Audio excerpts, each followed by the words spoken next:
Hello friends, welcome to my channel. तो आज के इस वीडियो में मैं आपको एक्सप्लेन करने वाली हूँ लगा चुनरी में दाग, द जर्नी ऑफ वुमेन्स, ये मूवी को। तो चलिए लेट्स स्टार्ट द वीडियो। तो ये मूवी एक ऐसी लड़की के बारे में है जिसको घर में सुनने को मिलता है कि अगर उसकी जगह कोई बेटा हुआ होता तो हालात बहुत अच्छे होते उनके। तो चलिए मूवी हम डिटेल में देखते हैं। तो मूवी स्टार्ट होती है बनारस से। विभावरी और शिभावरी नाम की दो सिस्टर्स थी जिन्हें हम विभा और सिबा बोलेंगे। विभा बड़ी है, उसने अपनी पढ़ाई पैसे के लिए छोड़ दी है क्योंकि उनके जो हालात है वो अच्छे नहीं थे। दोनों सिस्टर्स बनारस में अपने मम्मी पापा के साथ रहती थी। मम्मी सिलाई का काम करती है और पापा रिटायर हो चुके हैं जो कि लॉटरी खरीदते हैं और अपना लक आजमाते हैं। इनका जो घर है वो 175 साल पुराना है, यानी कि पुश्तैनी घर है। एक दिन उनके घर मुंबई से कुछ लोग आते हैं जो उनके घर को शूटिंग के लिए रेंट पे लेना चाहते हैं, जिसमें सोफिया नाम की एक लड़की भी थी जिससे विभा और सिबा की अच्छी पहचान हो जाती है। डील 75,000 में रुपीज़ में फ़िक्स हो जाती है। उनके पापा खुश नहीं थी, लेकिन पैसे कमाने का दूसरा कोई ऑप्शन नहीं था, इसलिए वो जो घर है रेंट पे दे देते हैं। विभा के एक चाचा होते हैं जिनका एक बेटा भी था। चाचा को ड्रग्स की आदत थी, इसलिए विभा के दादा ने उन्हें घर से बाहर निकाला था। लेकिन चाचा और उसके बेटे को वो पुश्तैनी घर चाहिए था, इसलिए वो हमेशा उन्हें तंग करते थे। कोर्ट में केस भी चल रहा था। अगर फैसला चाचा के हक में हुआ तो विभा और उसके परिवार को घर छोड़ना पड़ता। तभी एक दिन विभा के घर की लाइट चली जाती है क्योंकि इलेक्ट्रिसिटी का बिल भरने के लिए पैसे नहीं थे। तो घर के जो रेंट के पैसे आए थे उससे वो दूसरे दिन बिल भरते हैं। तभी इलेक्ट्रिसिटी ऑफिस में एक आदमी विभा के पापा के साथ बदतमीजी करता है और उनकी तबीयत खराब हो जाती है और उनको हॉस्पिटल लेके जाया जाता है। तो वही घर में वो मुंबई वाला आदमी आता है और वो उनसे कहता है कि शूटिंग कैंसिल हो चुकी है और उन्हें एडवांस जो है वापस करना होगा। विभा की माँ सारे पैसे जो थे वो वापस कर देती है। थोड़े पैसे खर्च हो गए थे, लेकिन वो आदमी वो पैसे उनसे नहीं मांगता। तभी जब पापा को घर लाया जाता है तो विभा की माँ बहुत ही रोने लगती है क्योंकि उनके पास एक आखिरी उम्मीद थी, जो रेंट के पैसे थे वो भी चले गए। माँ को रोता हुआ देख विभा उनसे झूठ कह देती है कि उसको बॉम्बे में नौकरी मिल गई है और वो मुंबई चली जाएगी। तो माँ उससे पूछती है कि मुंबई में कहाँ और किसके साथ रहेगी वो। तो वो उसे बताते हैं जो मुंबई वाली लड़की सोफिया आई थी उसी ने उसकी नौकरी लगवाई है और वो उसी के साथ रहेगी और 8K सैलरी है वहाँ पे। ये बात सुन के सिबा और माँ बहुत ही खुश हो जाते हैं, लेकिन उस विभा के पापा को ये बात पसंद नहीं आती कि वो मुंबई जाएगी और नौकरी करेगी।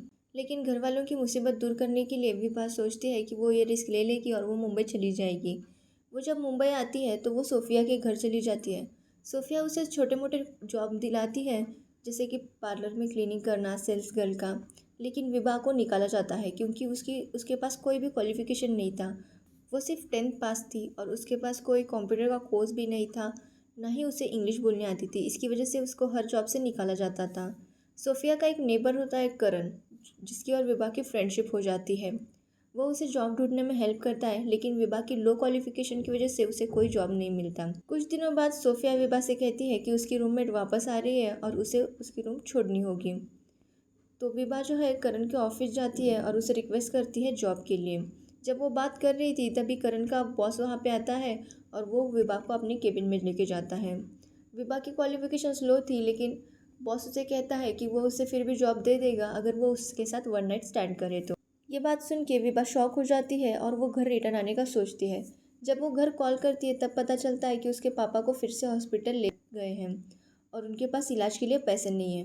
विभा माँ को बताती है कि उसको कोई जॉब नहीं मिली थी, उसने झूठ कहा था, और ये बताती है कि उसको जॉब के लिए वन नाइट स्टैंड करने के लिए बोल रहे हैं। लेकिन विभा की माँ तभी बहुत ही परेशानी में थी क्योंकि हाँ उसके पापा की हालत ख़राब थी और जो विभा उसे बता रही थी वो उसे समझ में ही नहीं आता और वो उसे कहती है जो उसे ठीक लगे वो करे, वो अब छोटी नहीं है। ये बात सुनते ही विभा जो है कॉल कट कर लेती है और वो वहाँ से चली जाती है। कॉल कट होने के बाद विभा की माँ को रियलाइज़ होता है कि विभा क्या कह रही थी और वो उसे कॉल बैक करती है, लेकिन उसने जो है लोकल फ़ोन से कॉल किया था तो वो कॉल रिसीव नहीं कर पाती। फिर विभा की माँ जो है सोफिया के घर पे कॉल करती है, लेकिन वो रूम भी विभा छोड़ चुकी थी, इसलिए सोफिया उसे कह देती कि वो उसके साथ नहीं रहती। वही विभा जो है करण को बुलाती है और वो उसे वहाँ छोड़ने के लिए कहती है जहाँ उसके बॉस ने उसे बुलाया था। तो करण उसे उस होटल में छोड़ देता है। करण वैसे तो उसे मना करता है, लेकिन विभा के पास कोई ऑप्शन नहीं था। तो विभा होटल में चली जाती है, उस बॉस के साथ एक रात बिता देती है। सुबह जब विभा उसे जॉब के बारे में पूछती है तो वो हंसने लगता है और वो उसे कहता है कि वो उसे जॉब नहीं दे सकता क्योंकि उसकी क्वालिफ़िकेशन अच्छी नहीं है। और वो उसे 10,000 रुपये दे के कहता है कि वैसे तो ये उसके लिए कम रेट है, वो चाहे तो उसका और अच्छा रेट मिल सकता है, लेकिन अभी के लिए ये रख ले। विभा बॉस से बहुत रिक्वेस्ट करती है जॉब के लिए, लेकिन वो नहीं मानता। तो विभा जो है वो पैसे वहीं छोड़ के चली जाती है। विभा ये सब करण को बताती है। करण को भी बहुत गुस्सा आता है ये सुनकर, लेकिन वो कुछ कर नहीं सकता। तो वो उसे अपने दोस्त मिशाल के घर छोड़ता है। वो मिशाल के घर रह सकती थी। मिशाल उसे कहती है कि उसे हर तरफ ऐसे ही लोग मिलेंगे, तो उसे तय करना है कि उनके साथ कैसे डील की जाए। तो मिशाल उसे जो है एक एस्कॉर्ट बनने के लिए कहती है। विभा बहुत ही सोचती है, फिर वो उसी बॉस के पास चली जाती है और उसे एक चाटा लगा के कहती है कि अगली बार अगर उसे किसी के साथ ऐसा करना हो तो किसी कॉल गर्ल को बुक करे और उसके साथ ये सब करे। किसी को झूठे जॉब का दिलासा देकर ये सब ना करें। और वो वहाँ से वापस आकर वो तय करती है कि वो एस्कॉर्ट बनेगी। विभा अपना नाम जो है नताशा रखती है और उसका पूरा लुक चेंज कर लेती है। करण उसे रोकता है, बट विभा अपने फैमिली के लिए कुछ करना चाहती थी, इसलिए वो एस्कॉर्ट बन जाती है। घर के लिए बहुत सारे पैसे भी भेजने लगती है। बहन और पापा तो बहुत खुश थे, लेकिन माँ बहुत ही दुखी थी। जल्दी विभा को नया फ्लैट भी मिलता है। घर के हालात सुधर जाते हैं। घर का केस के लिए विभा जो है बेस्ट लॉयर भी रखवाने के लिए कहती है। सिबा की एजुकेशन भी पूरी हो रही थी। वही विभा के चाचा और उसका बेटा परेशान था कि इनके पास इतने पैसे आ कहाँ से रहे हैं। विभा का चाचा जो अपने बेटे से कहता है कि पता लगा है कि इनके पास ऐसे पैसे आ कैसे रहे हैं। विभा को एक बिजनेसमैन मिलता है जिसकी वो लकी चार्म थी। तो वो हर मीटिंग में, हर कॉन्फ्रेंस में विभा के साथ ही जाता था। उसी बिजनेसमैन के लिए विभा एक कॉन्फ्रेंस में जाती है जो आउट ऑफ कंट्री थी। जाते वक्त विभा की प्लेन में मुलाकात होती है रूहान वर्मा से।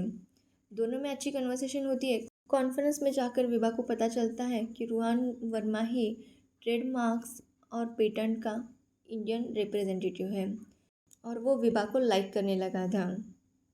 विभा उसके साथ थोड़ा टाइम स्पेंड करती है। जब उसे रियलाइज़ होता है कि रूहान उसे लाइक करने लगता है तो वो उसे बीच में ही छोड़ के चली जाती है। विभा जब मुंबई आती है तो उसका कज़िन उसे मिलता है और वो उसे ब्लैकमेल करता है कि अगर हर महीने उसे 25,000 रुपये नहीं मिले तो वो सबको बता देगा कि विभा क्या काम करती है। और विभा जो है उसके लिए मान जाती है कि वो हर मंथ उसे 25,000 रुपीज़ देगी और विभा भी मान जाती है। विभा जब घर जाती है तो देखती है कि सिबा आई थी, क्योंकि उसकी जो है मुंबई में जॉब लग गई थी। सिबा को जो है एक एडवर्टाइजमेंट कंपनी में जॉब मिल गई थी और उसकी जॉब स्टार्ट होती है। जॉब में वो बहुत अच्छे से परफॉर्म करती है और उसकी मुलाकात उसके सीनियर विवान से होती है। विवान और वो दोनों अच्छे फ्रेंड्स बन जाते हैं और धीरे धीरे वो दोनों एक दूसरे को लाइक करने लगते हैं और इस तरह से उन दोनों की रिलेशनशिप स्टार्ट होती है। विभा एक दिन सिबा को उसके साथ देखती है तो घर आने पर विभा उस पर बहुत चिल्लाती है। सिबा विभा को बताती है कि वो विवान से प्यार करती है और वो उन दोनों को जल्दी मिलवाएगी। जब विभा विवान से मिलती है तो वो उसे अच्छा लगता है और उसी वक्त विवान सिबा को प्रपोज करता है शादी के लिए। ये बात सुन के विभा बहुत ही खुश होती है और उन दोनों की शादी की तैयारी करना शुरू करती है। विभा बहुत ही एक्साइटेड होकर माँ को बताती है उन दोनों की शादी के बारे में और शादी जल्दी करने के लिए कहती है, क्योंकि शादी के बाद विवान और सिबा पेरिस जाने वाले थे। और वो उसे कहती है कि सारी शॉपिंग वो जो है बनारस आके ही करेंगी, उसने सारी प्लानिंग कर ली है। लेकिन माँ उसे कहती है सिबा का रिश्ता नया है और अगर उन्हें विभा के बारे में पता चल गया तो शायद सिबा की शादी ना हो। ये बात सुन के विभा बहुत ही रोने लगती है और वो तय करती है कि वो शादी में नहीं जाएगी। वही सिबा जो है बनारस जाने के लिए एयरपोर्ट निकलती है। जब एयरपोर्ट पर जाती है तो वो विभा को कॉल करती है आने के लिए, लेकिन विभा कहती है कि उसको अर्जेंट काम आ गया है और वो नहीं आ सकती। लेकिन सिबा की फ़्लाइट जो है डिले हो जाती है और वो घर वापस आती है। जब वो घर वापस आती है तो विभा कहीं जा रही होती है तैयार होके। तो सिबा विभा का पीछा करती है और वो एक होटल में जाती है। होटल में जाने के बाद होटल का मैनेजर विभा को नताशा कह के बुलाता है और विभा जो है रूम में चली जाती है। तब सिबा उस मैनेजर से पूछती है, जिसके बाद उसे पता चलता है कि विभा एक कॉल गर्ल है।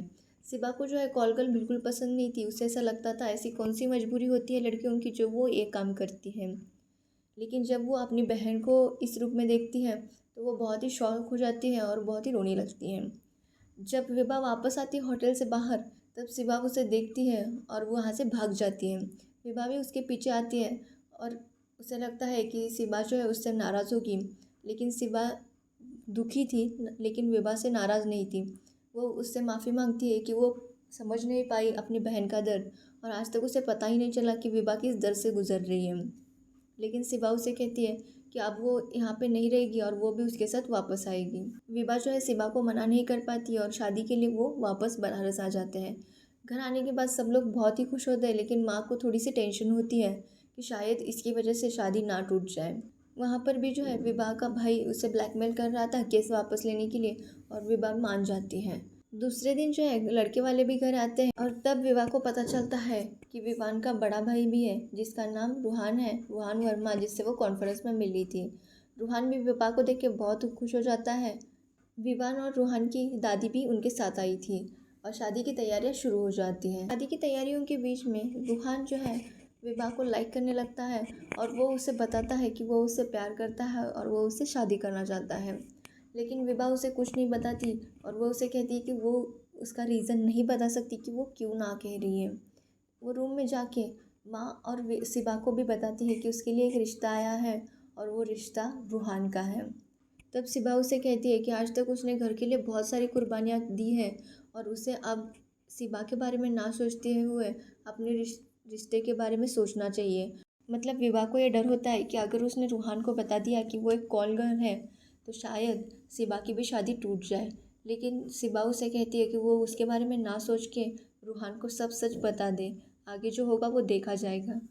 तो विभा ऐसे ही करती है। जब वो सब बातें कर रहे थे तो विभा के पापा को भी पता चलती है कि विभा एक कॉल गर्ल है, लेकिन वो उस पर गुस्सा नहीं करते और वो उस पर जो है गर्व महसूस करते हैं कि उसने अपनी फैमिली के लिए ये सब कुछ किया। और विभा जो है रूहान के पास जाती है और उससे वो सच्चाई बता देती है कि वो क्यों उसको ना कह रही थी। विभा उसे कहती है कि वो कोई एक्सप्लेनेशन नहीं देना चाहती कि वो कॉल गर्ल क्यों बनी, लेकिन बस उसे कुछ करना था और जो भी उसके सामने मौका आया तो वो उसने गंवाया नहीं और जो भी उसने किया उसके लिए वो रिग्रेट भी नहीं करती। विवान उसे कहता है कि उसे पहले से ही पता था कि वो कॉल गर्ल है, लेकिन वो फिर भी उसे बहुत ज़्यादा चाहता है और वो उसकी बहुत ज़्यादा रिस्पेक्ट भी करता है।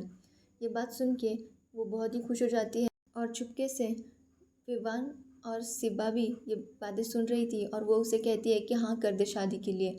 और विभा जो है रूहान को शादी के लिए हाँ कर देती है। शादी के वक्त ही चाचा और उसका बेटा भी आ जाता है सबको बताने के लिए कि विभा क्या काम करती है, लेकिन रूहान और विवान उसे डरा कर वहाँ से भेज देते हैं और इस तरह से 2 शादियाँ हो जाती हैं, विवान और शिवा की और विभा और रूहान की।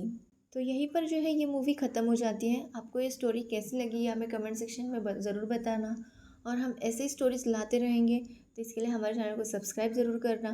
Thanks for watching the video.